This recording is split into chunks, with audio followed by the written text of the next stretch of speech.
Sa kabila po ng kabi-kabilang aberya sa MRT, yung pinakahuli nga, yung kani-kanina lamang po, patuloy ang turuan ng DOTC at MRTC kung sino ang may kasalanan sa tila lumalalang sitwasyon sa tren.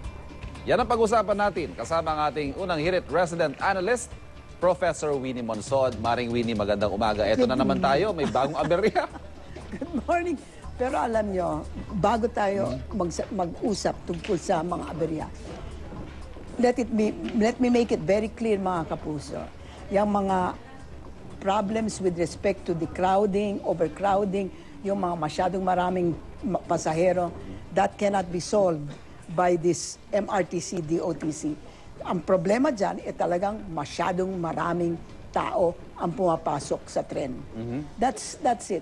So you cannot expect that to be solved until we get all the trains in 2015. Ngayon sa aberyeng ito, sinabi sa akin ni Alvi Tangcol, alam nyo, hindi ba siya ang manager noon? Oh. Ako bilib ako kay Alvi Tangcol, mga kapuso, ha? Okay. Sinabi niya, parang contract yan eh. DOTC and MRTC. MRTC, ang landlord parang. Yung DOTC, ang umuupa. Tenant. Oo. Ngayon, inuupa ng DOTC ang mga things ng mga, yung MRT. MRT. And so, MRTC, the question is, who should maintain it? MRTC should maintain it. Pero even if DOTC maintains it, or even if MRTC maintains it, it's DOTC that's paying for the maintenance contract. So the question is, bakit sila nagbibigayan? Yung MRT says, DOTC kayo na ang mag-bid out. Ang DOTC, kayo na ang mag-bid out. Hindi ko maintindihan kung bakit pinag-awayan nila, ayaw nila mag-bid out. It took 2 years before finally matatapos na ang kontrata in 2 weeks' time, dun lang sila gumalaw. That was in October 2012. Ngayon, ito ang maganda. Mga kapuso, chismis. Sige. Ano yung chismis na yan, Maring Winnie? Yung nakakuha ng kontrata ng 2012, yung 6 months contract, ayun, ang kasama nun, is somebody named Marlo de la Cruz. Okay. Ando doon siya sa PH Trams. Aba, pagkatapos ng 6-month contract, may bagong kontrata. Yung bagong kontrata, siya rin kasama. Aha. Bakit kaya? Alamin natin. Ayun, Diretso, tanungin natin. Mula kay DOTC Secretary Junabaya. Secretary, good morning. Naku, eto, naputol yung linya natin. I-dial natin ulit si Secretary Abaya para malaman. Yung pinuputol nyo, Maring Winnie, bakit itong ginoong Marlo de la Cruz nakakuha ng dalawang magkahiwalay na kontrata for the maintenance? Tama ba? Yeah, he said, yeah. But yung dalawang kontrata, iba yung kumpanya niya. Yung isa PH Trams, yung isa Global. Okay. Hindi, ang dami-daming, it's certainly something that you have to ask. Kung satisfied yung DOTC sa 6-month contract na binigay sa Global PH, sa PH Trams, di talagang gagawin nila uli, ha? The Secretary is on the line. Okay. Secretary Abaya, good morning. Yeah, good morning. Good morning din sa ating mga kababayan. Hi, good morning, Secretary Abaya. Kwento nyo nga sa amin yung inyong relasyon kay Marlo de la Cruz, who seems to be the contractor in both contracts of maintenance na ang sagwa-sagwa daw pala. Well, si Marlo de la Cruz po, na-meet ko yan dahil isa po yan sa mga naging supporter before the 2010 election. Hindi ko siya kilala personally before then, and naging minimal din yung contact namin since I assume DOTC. Siyempre, as a maintenance provider, minsan tatry niya mag-set ng meeting, may mga issues na nidi-discuss, but purely on a contractual and professional basis po. Pero mukha talagang may contact siya sa DOTC kasi dalawang malalaking kontrata nanalo siya.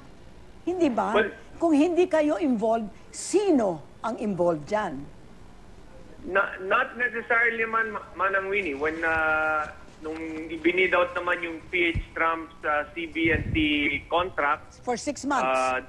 the impression then was that it was above board. Si Alvi Tangkol was the head of the negotiating team. Yes. And it was his recommendation after negotiating with Sumitomo, Mias Corel, and CBNT PH Trams. He recommended the lowest complying bid, which turned out to be ito po, yung PH Trams and CBNT. And But Secretary Abaya, you gave him only 2 weeks to do a contract. Hindi ba? That was a 2-week period that he had to come out with to bid out a contract. Hindi ba? Well, so it's not fair to say he was the one. Given what I'm saying, Manang Winnie, government up till today still believes that the responsibility to procure the maintenance provider still resides with MRTC and has never left MRTC. Kasi kiniklaim nila, sumulat daw po sila way back in 2010 na ibinibigay. Oo. Pero sa kontrata naman po, these are major responsibilities na hindi naman pwedeng unilaterally pinapasa. I see. Secretary Abaya? Okay. Hello? Nagkataon lang pa. Okay. Dahil sa turuan na yon at si Al could personally may kikwento niyo po what transpired dahil he was in our front line then. Bakit nagkaganito and umabot po na emergency situation na we have to procure dahil otherwise ititigil po natin yung mga trend po. Okay. Now, the second question has to do with the buyout of MRTC. Kasi sinasabi nyo, magulong-magulo yung relationship nyo. Iba-buyout nyo ang MRTC.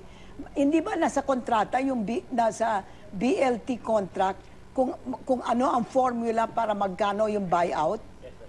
Tama yun, Manang Winnie. Okay, how much is what does the formula say how much you will have to pay for the buyout? Currently, as computed by DOF po, it is 54 billion po pesos. Bakit sinasabi ni Sobrepeña it should be about 67 billion? Billion. Well, that is his perception dahil tulad ng paliwanag ko po sa Senado, pagbasahin po yung BLT, may fixed formula. There is actually no room for negotiation, tawad. Absolutely. So, that is his point of malinaw po sa aming mga abogado and sa BLT. There's a fixed formula. We apply the formula. We execute the formula po. Yun. So, in other words, it's MRTC's fault. Ano po yun, Rick? MRTC ang may kasalanan ng gustong mas malaki. Yung kontrata, sa kontrata halatang-halata na dapat may formulang ginagamit. Ganun ba? Secretary? Nako, naputol po nawala po sa linya si Secretary Abaya. Well, anyway, napakagulo nito. And ito ay public-private partnership, ha? Hindi ko alam. Pero ang bottom line dito, Tita Winnie, sige, mag-aaway yung mga abogado na magkabilang panig, pero ang bottom line ho dito, yung mga pasahero natin na nahihirapan. At sila ho, yung kaligtasan nila yung nakokompromiso. Kaya nga Kaya magbibili ng mga riles ng tren yung gobyerno, 110 million pesos. Dapat ginawa nila nito noon pa. Kaya lang, because they thought that the MRTC was handling it, wala silang ginawa. At ito ho, darating daw, posibleng masimulan yung riles end of this year. Yung mga bagon darating next year. Next August. Between that time and today, ilang aberya pa ho, kaya nga abangan natin dyan sa MRT na yan. Kaya, kailangan sabihin natin sa mga kapuso, wag naman kayong sumakay masyado sa MRT. You know, if you can afford it, but until the MRT raises its prices, walang mangyayari sa overcrowding dyan. Samantala, si DOTC Secretary Jun Abaya, maraming salamat po. And Professor Winnie Monson, thank you. Sorry, the line was cut.